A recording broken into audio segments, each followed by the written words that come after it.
Hello and welcome to Game Design Hour. I'm your host, Miles Goldsmith, and on each episode, I sit down with the people who create the video games you know and love. On today's episode, I sat down with one of the game developers behind the video game Amanda the Adventurer. Amanda the Adventurer is a found-footage horror game told through tapes you find in an attic of a children's TV show called Amanda the Adventurer. By the way, we will be discussing spoilers about the game and everything about it in this interview, so if you have not played the game and want to, go play the game, save this episode, and come back and watch it. Without any further ado, let's meet our guest and get into the interview. Hi, I'm James Pratt. I am the game designer, video editor, and voice of Wooly the Sheep on Amanda the Adventurer. I'm also the co-founder of Mangled Maw Games. So what was the first thing that sparked your interest in game design and creating video games? Yeah, so I've been playing games since I was a kid. My mom had like a classic NES console, and she had the Super Mario Brothers Duck Hunt combination cartridge on it, so I used to play that a lot. But the one game I think really sparked my like interest in games, not just as like a medium, but like as something that you can create and like express yourself, is Banjo-Tooie for N64. I got that game for Christmas and I just loved it. Like, I loved the world building. I loved how I was really fascinated in how the world was interconnected and how the levels were designed and like what they were, how it was set up in the way that it was so that each level sort of complemented each other. And so that was sort of my like passion for games that kind of got sparked. Then, years later, I go through high school. I was born in Canada and then we moved to the States for high school. And I was pretty set on doing animation, graduating from high school. But just, I always kind of felt in the back of my head like I wanted to work in games because that was just what I was really passionate about. So I went back to Canada for college. I went to Sheridan College in Oakville, Ontario, and I took their game design course and just really fell in love with it. And from that point on, I just kept making games.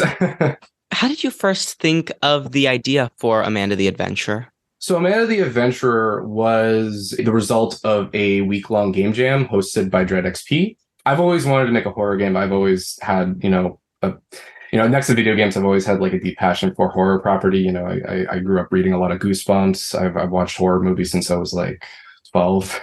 So that was always something I really wanted to do. So the idea to make a game in a week that's a horror game, I was like, oh yeah, let's do it. So we threw out a bunch of ideas, and then I jokingly kind of threw out the idea. I'm like, what if it's just like, what if we do something where it's like Scary Dora the Explorer? And then we sort of elaborated more about this. It's like, okay, so, in Dora the Explorer, when you talk to Dora, you could say something wrong, but the show keeps going.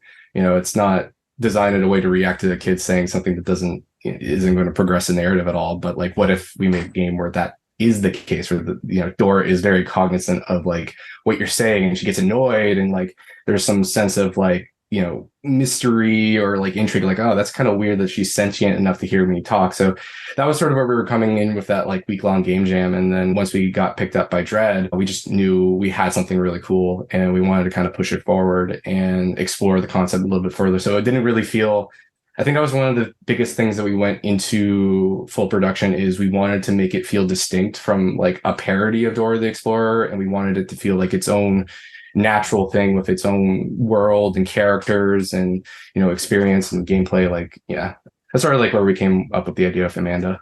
What was the theming of the game jam? The theme of the game jam was found footage. So we had a couple of different ideas that we tossed around. I've had this idea of a game where you're driving down like a lone highway and the game takes place on like a dash cam. And then you have like people trying to run you off the road. But we were just kind of worried that was a little over scope for a week. So we felt like, okay, we can make a bunch of animations. We can make a pretty simple interaction system within a week. And, we needed voices. So the original game jam version, Amanda was voiced by my partner, Chelsea LeCompte, and I voiced Wooly because we just needed a voice. And we were able to kind of put something together in about a week, which was pretty cool. That's really cool.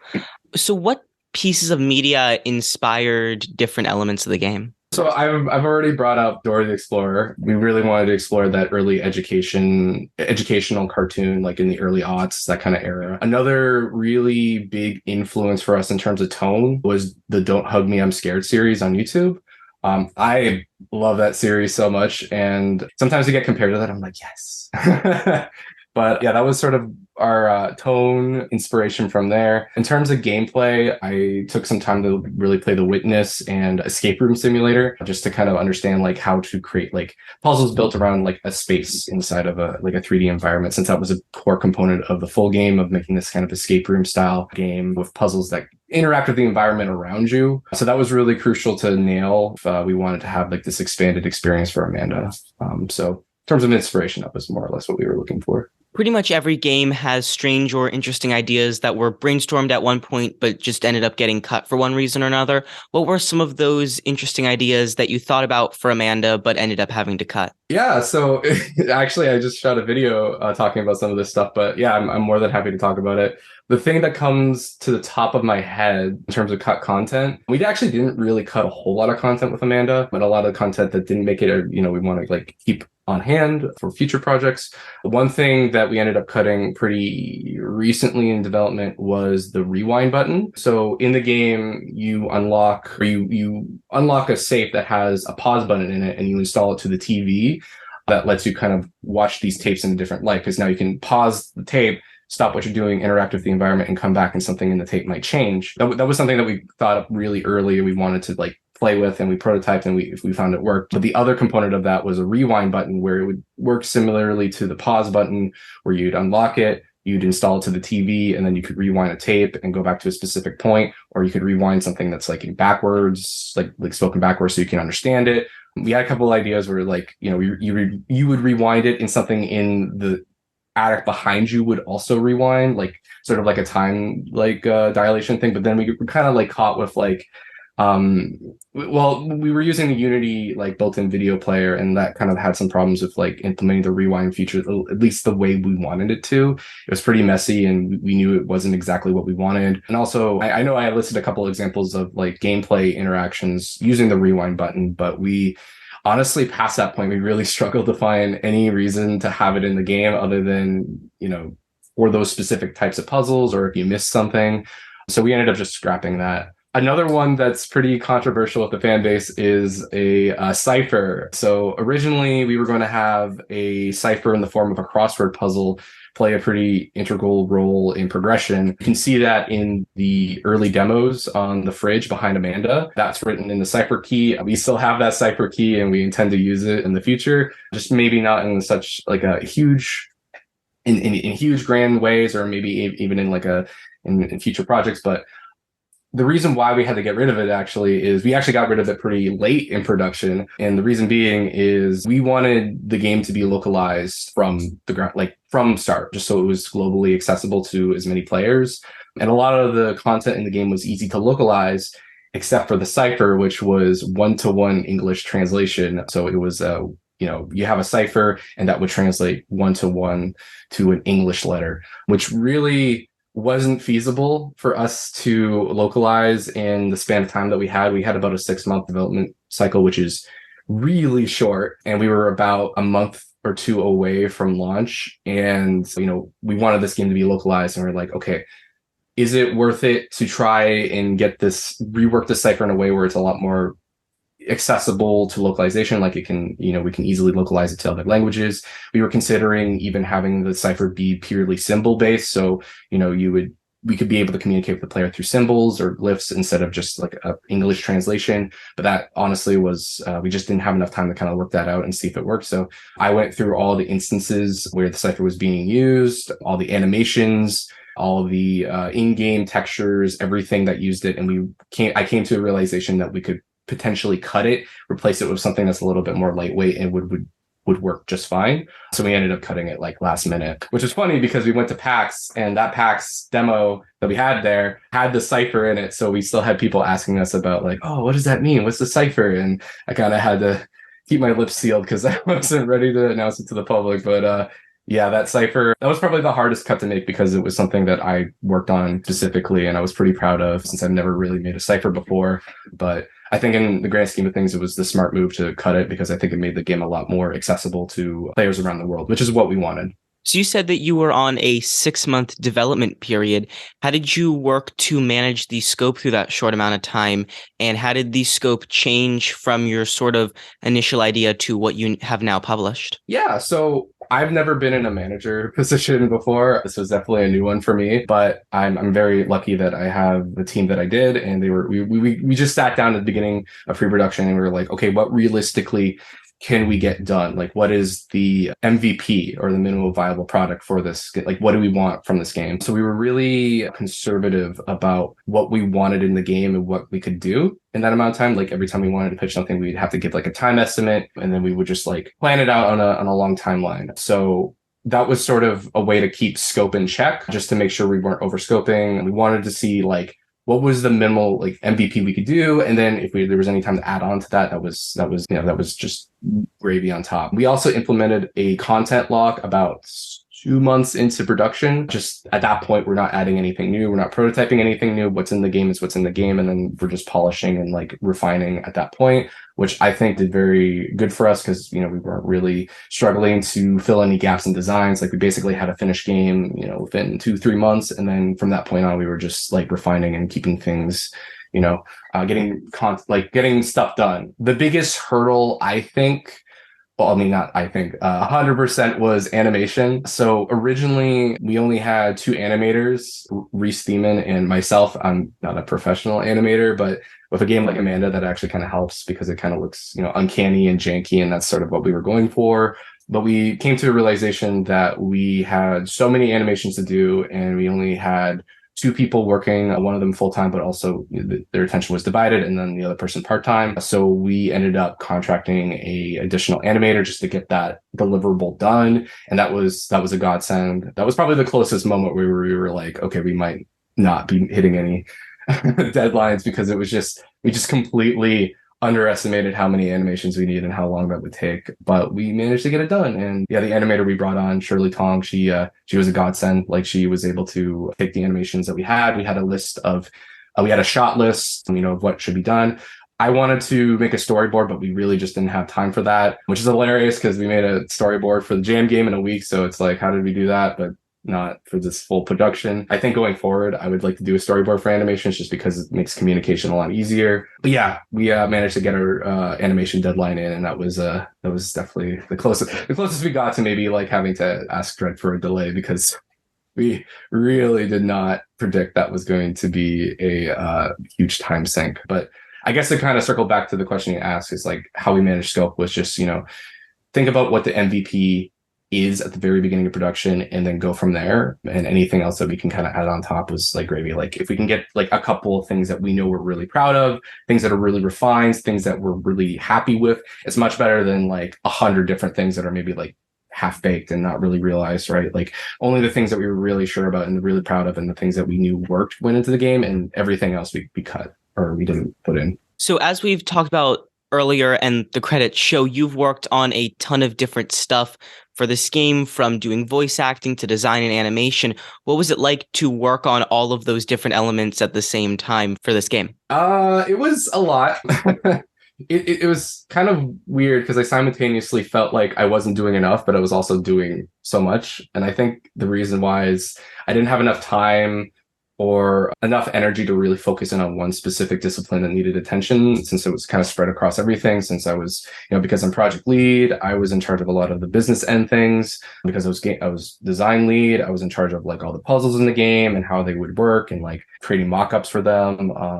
Because I was also an animator, I had to take time away from that to not just animate, but also learn Blender, because I wasn't super familiar with it. So I was basically learning as I was doing. And then the voice acting was pretty easy. It was a lot of fun. It was just more just like time taken away, because we went to Patrick's place because he lives locally. He had a whole setup, and we had Blair and our voice director, Melissa Lamartina, come in on Discord and record our lines. So we kind of like were simulating a recording booth, which was a lot of fun. Super humbling. I have never voice acted before. So to be there with somebody whose whole profession is to do voice acting was incredible and super humbling. But I guess the way to juggle it, what I tried to do is set myself like a couple tasks for each discipline that I had to do that day. And that was sort of like my focus. So I would like dedicate like a chunk of time to like something that's like project lead, and something that was design. And if I was doing voice acting stuff, I would dedicate like a chunk of time to the voice acting. If I was doing video editing, I was dedicating a chunk of time to that. I dedicated a lot of time to video editing. It's pretty good because the way we set up our production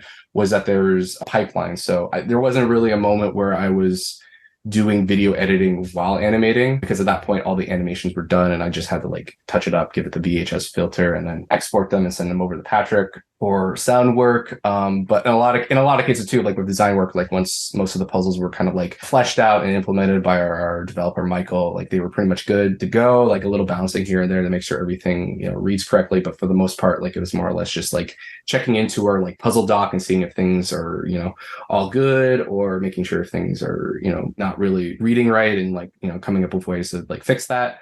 But yeah, I guess it was a lot, but you know, I think we managed to pull something out. And like I said, you know, I'm very thankful for the team I have. You know, Mangled Maw is made out of like very talented individuals, and I don't think Amanda would be the game that it is right now without everybody who was involved. So yeah. Every game needs to be play tested. So what was your process for play testing the game, and what sort of important information did you learn through play testing? Yeah, so we had sort of informal playtesting at first, where we were just reaching out to friends and saying like, hey, do you want to play this game? You know, Chelsea included, because we live together. It's pretty easy. So at first it was just sort of like asking, well, not asking anything, well, just having them play and seeing what they, you know, were doing, what you're trying out. And the thing that you learn really quickly, especially with puzzle games, is that what you might think is very obvious might be completely alien and foreign to your player. We had a pretty hard time conveying how the coloring book in the game worked.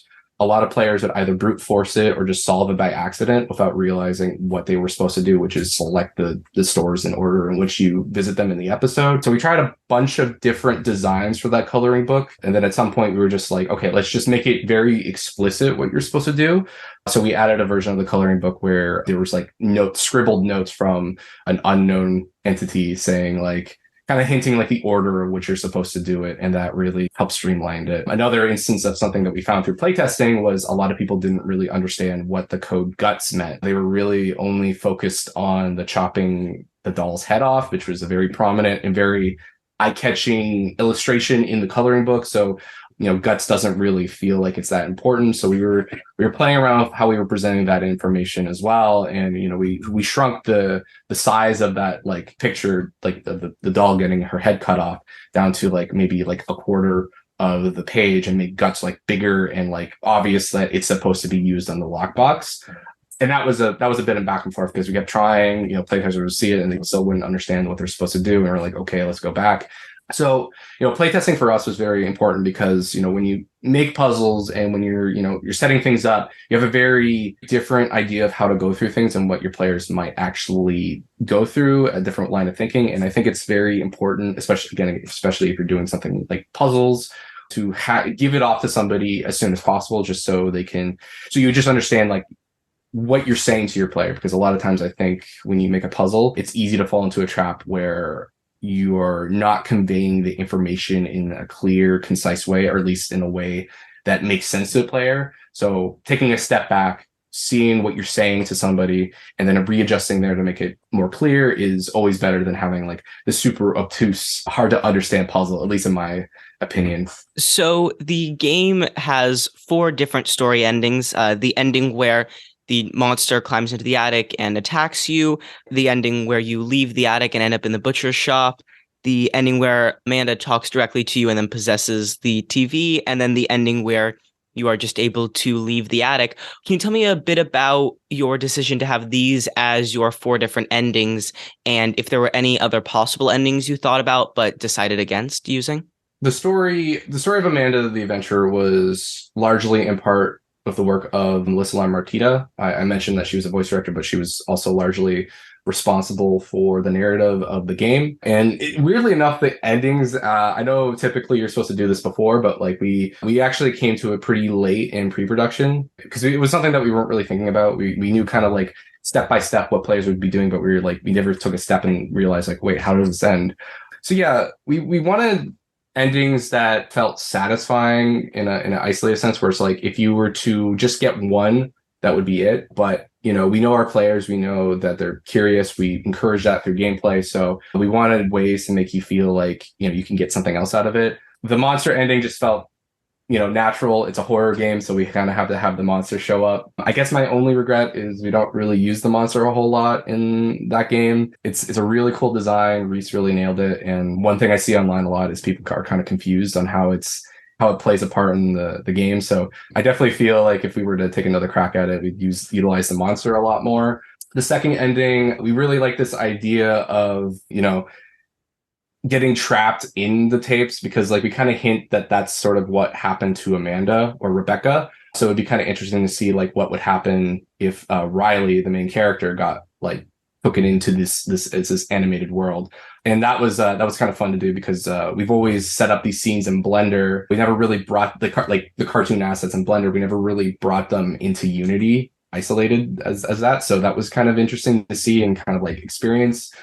I think we really that's my personal favorite ending, because it's so twisted and dark and has so many horrific like implications. The one thing I really wanted to add to that ending is screaming or like children crying and like the other meat hanging around you, to kind of like hint that like that's what all the props are. They're just like captured children, but we didn't get around to doing that. So the good ending, that was really interesting. We knew we had to have something that was like climatic, something that kind of disrupts the state of the attic,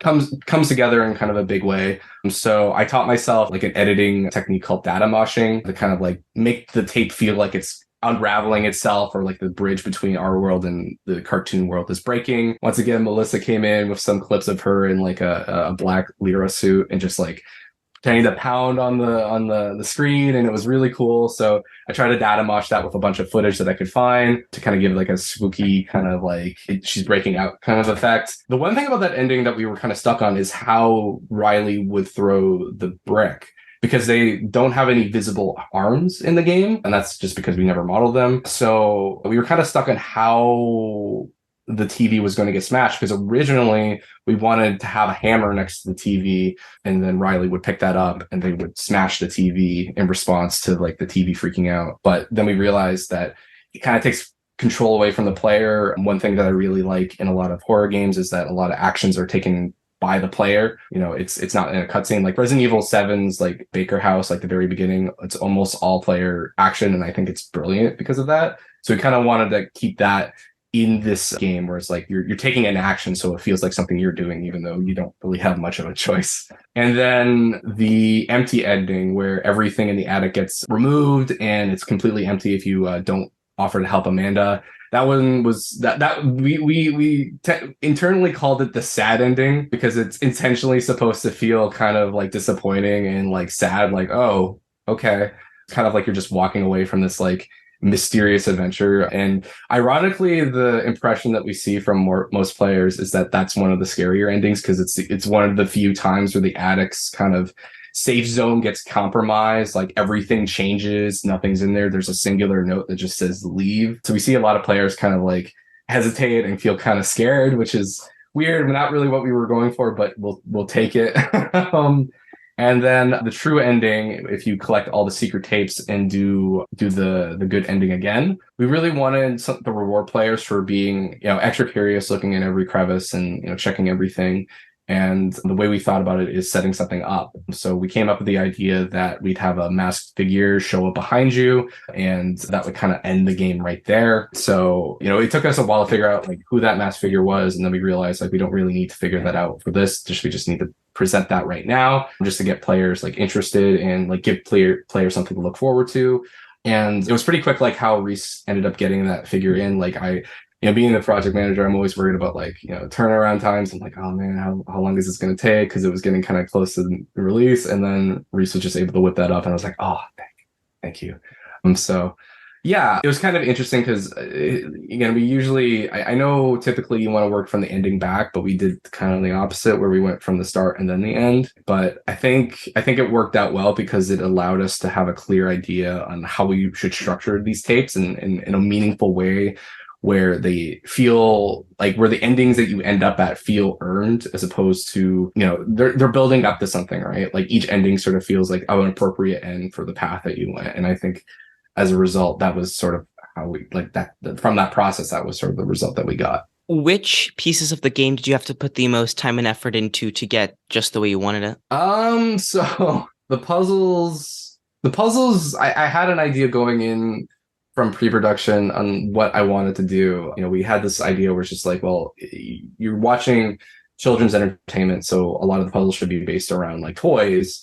And so there was a lot of playing around with that. That took I don't know if I would say that took the longest, but that definitely felt like the most arduous because it was kind of like a back and forth with the other members of the team. Rarely in design do you ever get something right the first time. So I came out with a big doc of like ideas that I was having for puzzles, and I tried to flesh them out as best as I could.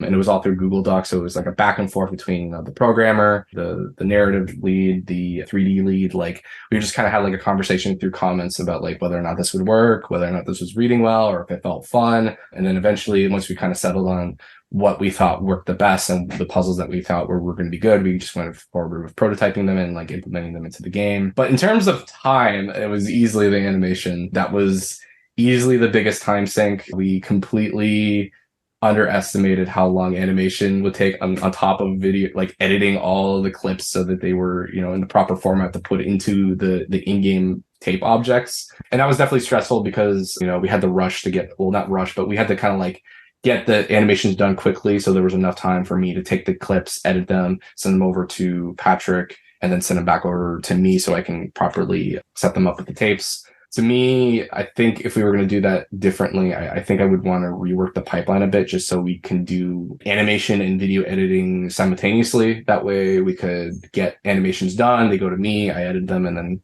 we can get them into the game as soon as possible. Because there was a couple of moments where, because we're making videos that are essentially like gameplay elements, that would mean that if there was something that needed to change in a tape, we'd have to start the whole process over again, where we would have to get Reese or Shirley to do something in the animation, and then they send it over to me, and then I would edit it, and then I would send it over to Patrick if there was any changes to sound that would have to be made, and then we'd have to like put it back in the tape, and then hopefully that wouldn't require an additional edit. I think tape 1, weirdly enough, took the longest time, which is funny because it's easily the shortest tape. And the reason being is we realized pretty quickly, like, the first tape interaction was kind of not great. It's funny because the version of tape 1 that we were originally going to go with is in the demo, but we changed it in the full game because we realized it didn't really make much sense to have a prompt that Amanda gives you that's forced at the very beginning. It doesn't really feel like, it feels like we're kind of like playing our deck too soon or playing our hand too soon. So we wanted that first interaction to be like an open-ended one where you can type anything and you'll get a response, just so like it leads the player in a little bit better. And that doesn't sound like a huge change, but when you realize like, okay, well, we've already recorded all these lines, we've already set up like all these animations, this tape is already edited.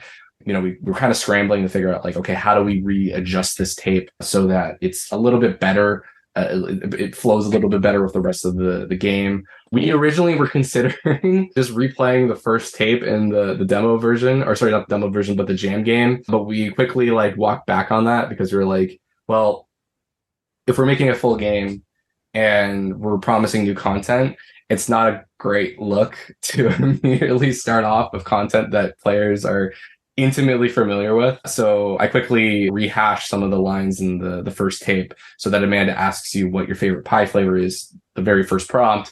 And then the next prompt is what do you use to cut apples, and which is the forced prompt of knife, which that was definitely a back and forth. And then on top of that, we also had to edit that tape because that also had Cypher in it. So we had to take all of that we already worked on and then re-edit it with the new prompt to pause the tape and turn on the oven.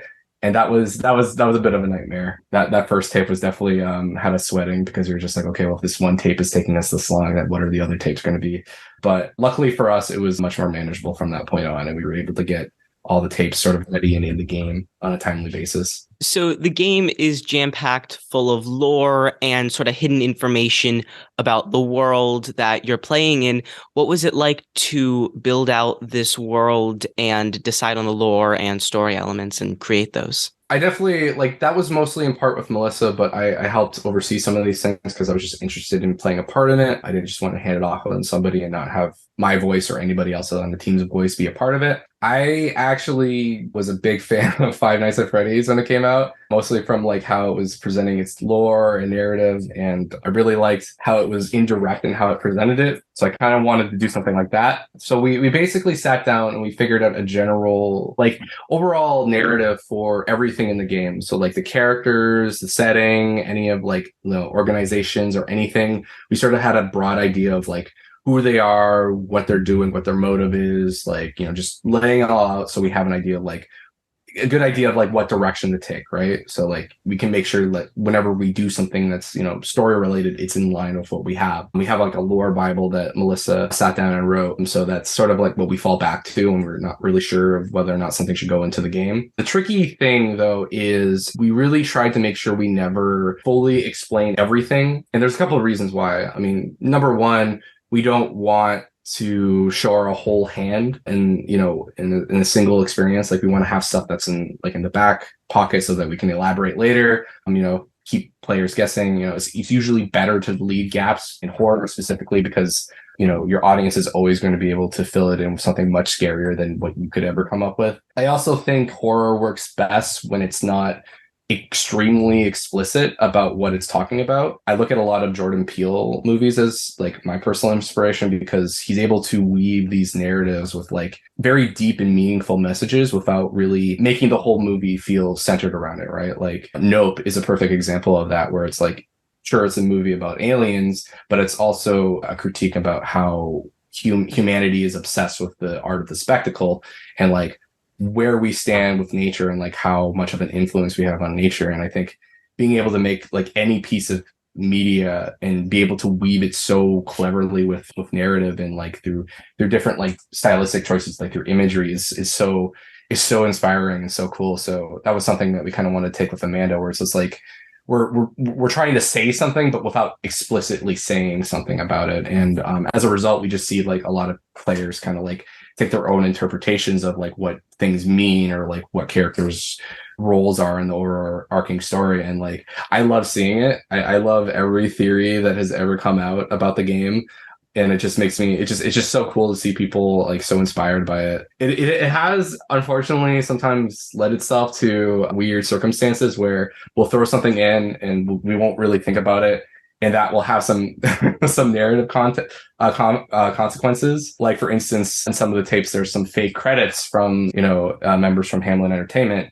And in a lot of those names are real people that some of us on the team know just because we're like, oh, that would be cute, right? We'll just, do a shout out to some friends, some family, that would be cool. And I set my cousin-in-law's name, Danny McQuiggan, as a containment specialist. And then maybe 2 or 3 months after release, I looked online and he has his own wiki page on the Amanda wiki, and people think he's Wooly. And I'm like, oh, okay, maybe need to be a little bit more careful about this. So yeah, it's been interesting coming up with like a whole lore and like being very selective on like what we show players and show people about like our hand. But it's also been kind of humbling where it's just like sometimes we'll actively not show something, or we'd be careful about what we put in there just because we never know how like the audience will interpret it, right? If you throw a name out there, that's something somebody's going to latch onto. And we learned that pretty quickly once the game got released, as people were just picking it apart and looking for every single thing that they could find. With people picking all this stuff apart, there's many fan theories online. Have you seen any fan theories that you've looked at and been like, how did they piece that together? That's not what we intended, or like ones that made you look at the game and the story and lore in a different way? Yeah, so I think there was one that was going around that suggested that Wooly is Sam, which I thought was kind of interesting because we never really tried to portray Wooly as like a father figure in any way. Like we kind of tried to make him feel like just like a sidekick, right?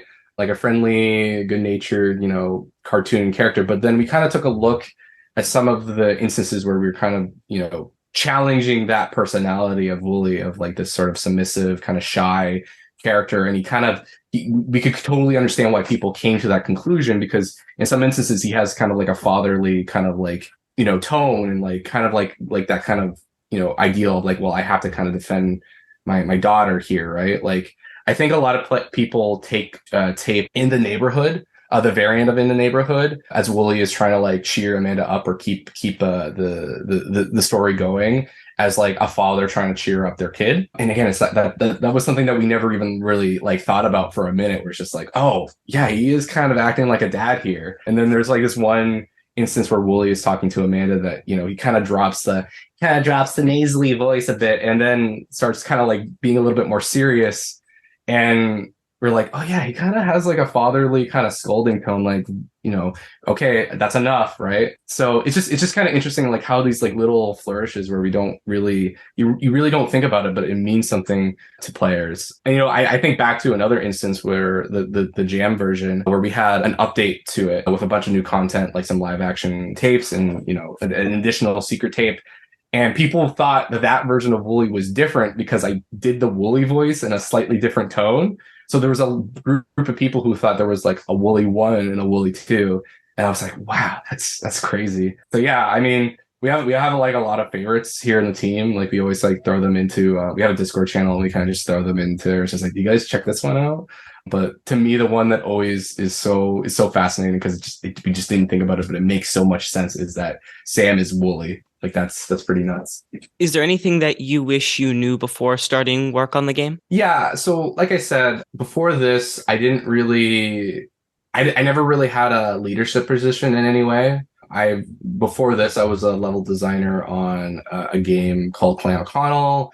And then after that, I worked at Serenity Forge on Homestead Arcana as a game designer. But I didn't really lead anybody on that. I was mostly just like a junior or intermediate. And so to have that big step in responsibility and oversight was kind of jarring at first. And there was a lot of times where I kind of like doubted myself because I was like, I don't know if I'm the right person for this. I don't know if I'm exactly the person that should be doing this. But I reached out to one of my old project leads on Clan O'Connell, and he kind of talked about like things that he did as a project lead, because he also found himself into a leadership position kind of through happenstance.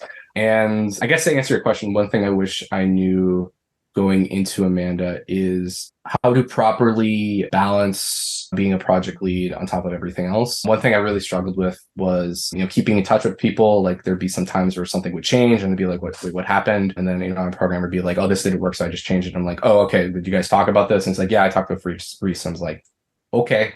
But, you know, I don't blame him because I was so busy with like video editing and everything. So it was my responsibility to check in with everybody to make sure I knew what the project was at all points of production.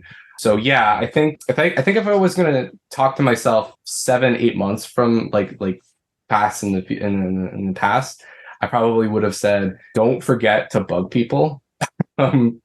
Yeah, I feel like I was maybe a little too passive and I didn't really, you know, communicate as often as much as I probably should have. And as a project lead, I think that's like, I mean, in design in general, I think that's crucial. But as a project lead, I think just having a finger on the pulse of the game is like crucial. And while I think I did a pretty good job, I think I could do a much better job. Can fans of the game expect to see new content in the future? Well, I can't say too much, but I can say that we definitely intentionally left the first game open-ended for a reason. I would simply just say there is much more Amanda content coming down the line. We're far from done with it, and I know all of us on the team really want to like explore this world and see what else we can do. But that's all I can really say. Looking back now, is there anything that you wish you could have done differently? Yeah, so there was a couple of mechanics that I don't think we really explored, but I feel like that's something that a lot of game designers usually feel. You know, I think there's a saying where it's just like, if you have infinite time, the games would never get done. And that's definitely the case with Amanda. You know, we had this idea for a puzzle that would use Hot Wheel cars, and I loved it, and our programmer loved it, but we were just like, we don't have time to put this in. And I was like, oh man, that's cool. But yeah, another thing I think that we could have maybe played around with a little bit more was the pause button, just because it forces the player to look at tapes in such a different way and engage them in such a different way that it's almost begging to be used more, but we never really fully utilize it, at least in my opinion. Another thing we never really did a whole lot, and something that I've noticed a lot of people say, is like the attic feels a little too safe for a horror game, we only really make the player feel unsafe in that environment maybe twice, and one of those times is not intentional whatsoever. So I think if I was to go back and do it again, I think I would implement some more like scripted events in the attic to kind of make it feel a little less safe, a little bit more jarring. Just have a couple of like moments where you just have to like really question whether or not you're alone in there. And there's a couple like techniques you can do to kind of like really freak somebody out in a horror game. Like something as simple as just like changing the lighting in an area, or like making an area just completely silent when there's like white noise, right? Dead Space is really good. It's a really good case study if you want to learn like good horror sound, because they really utilize just like really well done soundscapes. And even just the decision to not have sound populate a location is such a good decision in terms of like horror design, that like I really look back and wish that we did that a lot more, just because like yeah, there's some moments of our horror game that just feel like way too safe, and like there's not a whole lot of stakes. And I think if I was going to do it again, I would make it a little bit more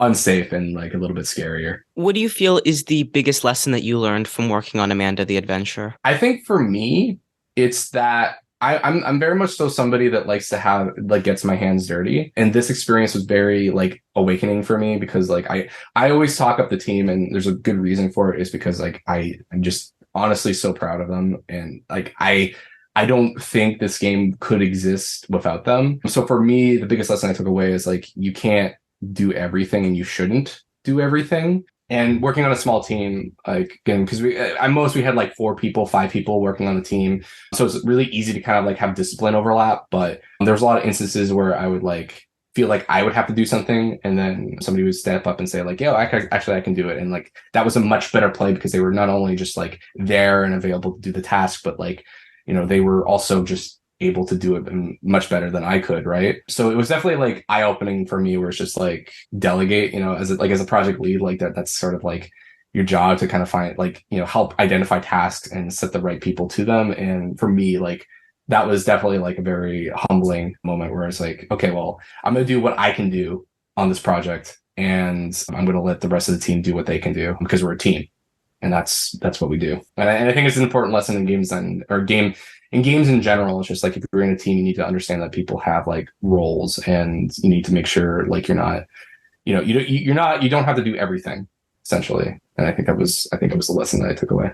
What would be your biggest piece of advice to a newer game dev trying to go and create their first game? Yeah, so I've had the most success in the industry doing game jams. My first job was a result of like meeting the right person at a game jam, and then this was the result of a game doing really well. But you don't necessarily have to do game jams to like make it in this industry. I would just say, if you have any interest in making games, just start now.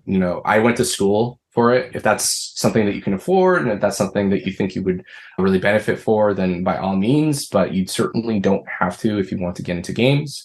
There's plenty of free resources online for all disciplines that are needed to make games.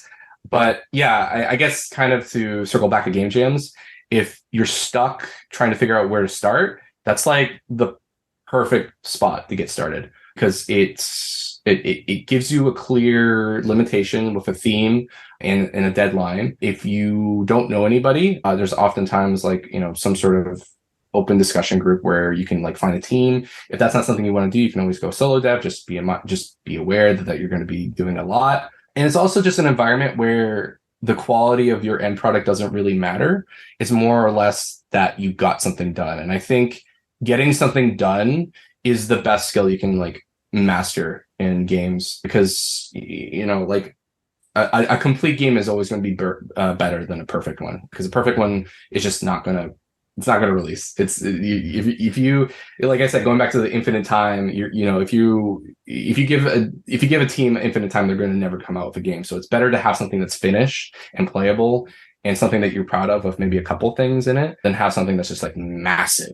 Like if you're out there like, I want to make a shooter, or I want to make a platformer, it's like, okay, make a platformer with like 3 levels with a really interesting mechanic, and put it out there. Just put it out there and see what people say and learn. And like another thing too is I think the best thing about the games industry is like you're always learning. I've been doing this for a while now, but I'm still learning every day about, new techniques, new disciplines. Like I recently picked up a C# book because I want to like brush up on my coding skills. So, if you're the kind of person that's hungry to improve and, hungry to learn more things, like this is the industry for you. Just find something that you're kind of interested in and just dive in and make games. Just keep making games. Game jams are perfect for that. Thank you so much for your time. It's been great interviewing you. Yeah, thank you so much, Miles. This has been awesome. Thank you so much for taking the time to interview me. And that was today's episode. If you enjoyed it, make sure to follow or subscribe. It's different on every platform. If you want to stay up to date with what's going on with Game Design Hour, make sure to follow us on Twitter, Instagram, or TikTok at Game Design Hour. Also, consider leaving us a review on Apple Podcasts or Spotify. And if you think a friend might like the show, make sure to share it with them. Thank you so much for watching, and I hope I can see you next time.